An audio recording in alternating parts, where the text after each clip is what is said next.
आज के हमारे वीडियो में हम बात करने वाले हैं फिज़िकली डिसेबल्ड लोगों की।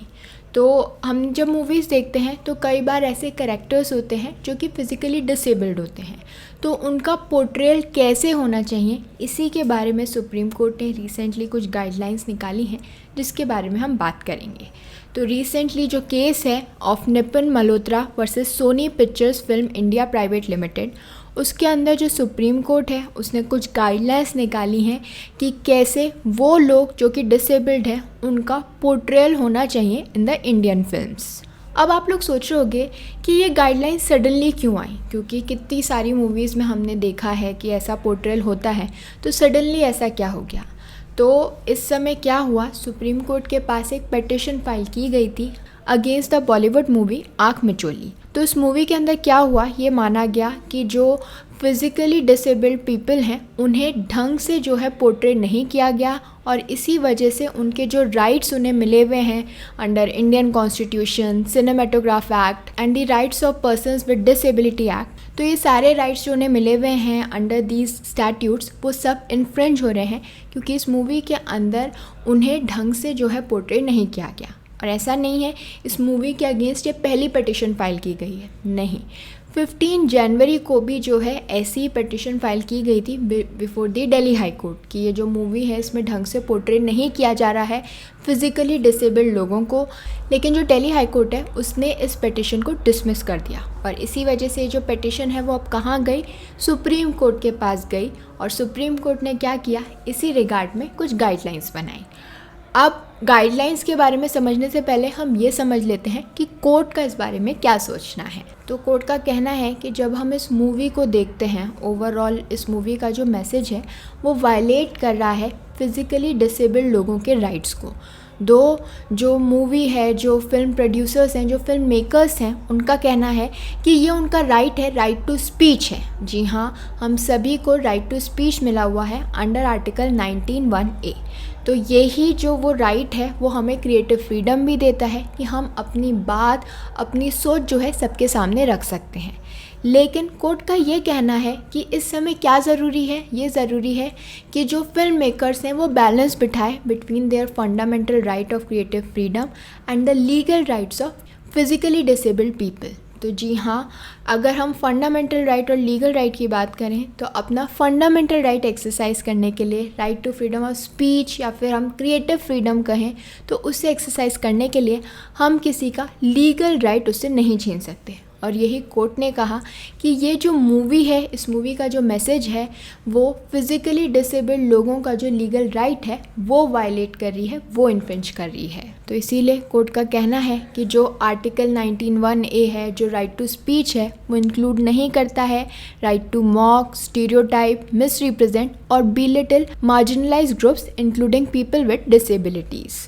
कोर्ट का कहना था कि जब हम डिसेबल्ड लोगों को रिप्रेजेंट करते हैं विजुअल मीडिया में, तो जो एंटी डिस्क्रिमिनेशन प्रिंसिपल्स होते हैं वो रिफ्लेक्ट करने चाहिए, और हमें ज़रूरत है कि हम जो फिज़िकली डिसेबल्ड लोग हैं, जो उनके लीगल राइट्स कॉन्स्टिट्यूशन में अवेलेबल हैं, उनको रिस्पेक्ट करें। इनफैक्ट कोर्ट ने ये भी एम्फेसाइज़ किया कि जो लैंग्वेज होती है उसके पास पावर होती है कि वो जो सोसाइटल परसेप्शन होता है उसे शेप करे। तो ऐसे में ऐसी मूवी जो कि मिस रिप्रेजेंट करेगी इस ग्रुप को, फिज़िकली डिसेबल्ड लोगों को, तो वो गलत होगा और ये परपेचुएट करेगा इंस्टीट्यूशनल डिस्क्रिमिनेशन। तो इसीलिए कोर्ट ने हाईलाइट किया कि ऐसे टर्म्स जैसे कि क्रिपल या फिर स्पेस्टिक जो हैं वो डेरोगेटरी हैं उनका मतलब, और उसे यूज़ नहीं किया जाना चाहिए। तो अब हम ये तो समझ गए कि कैसे जो सुप्रीम कोर्ट है वो स्ट्रिक्ट है इस बारे में कि जिस तरीके से दिखाया जाता है विकलांग लोगों को, फिज़िकली डिसेबल्ड लोगों को,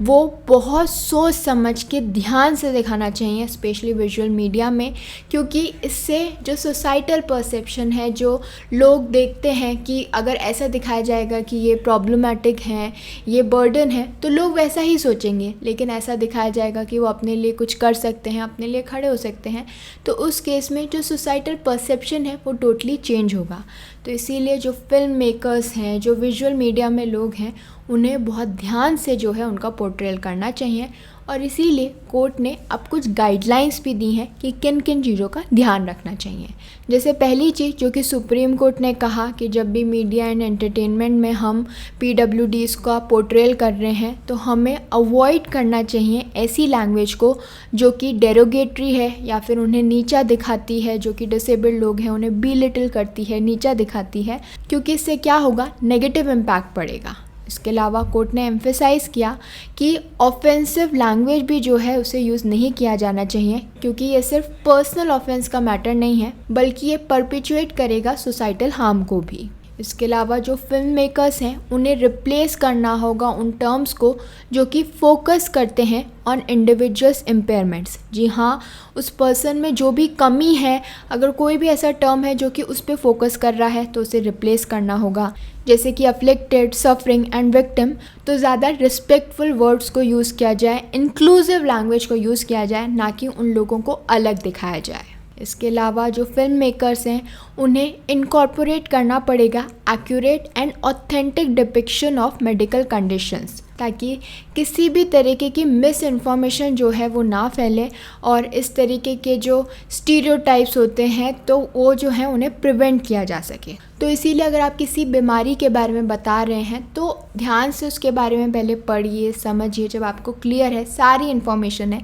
तभी उसे डिपिक्ट कीजिए। उस रिगार्ड में कोई भी गलत इन्फॉर्मेशन बाहर नहीं जानी चाहिए कि उससे क्या होगा, लोग अपना परसेप्शन बना लेते हैं। इसके अलावा कोर्ट का कहना था कि जो विजुअल मीडिया होता है उसके पास पावर है कि वो डाइवर्स एक्सपीरियंसेस जो है वो दिखा सकता है कि जो डिसेबल्ड लोग हैं उनकी क्या सोच है, उनके क्या क्या एक्सपीरियंसेस हैं। कुछ के अच्छे होते हैं, कुछ के बुरे होते हैं। तो उनके जो डेली चैलेंजेस हैं, जो रोज़मर्रा की ज़िंदगी में उन्हें चैलेंजेस फेस करने पड़ते हैं, उन्हें हाईलाइट किया जा रहा है, या फिर उनकी जो अचीवमेंट्स हैं उन्हें हाईलाइट किया जा रहा है, यूनिक टैलेंट को हाईलाइट किया जा रहा है, उनका जो वैल्यूएबल कंट्रीब्यूशन है टू द सोसाइटी उसे हाईलाइट किया जा रहा है। तो जब भी जो फिज़िकली डिसेबल्ड लोग हैं उन्हें दिखाया जा रहा है, उनका पोर्ट्रेल किया जा रहा है, तो वो हमेशा ऐसा नहीं है कि जो उनके साथ गलत हुआ या उनके साथ गलत होते हुए ही जो है दिखाया जा रहा है, क्योंकि ये परपेचुएट करेगा हार्मफुल मिथ्स को। तो इसलिए ज़रूरी है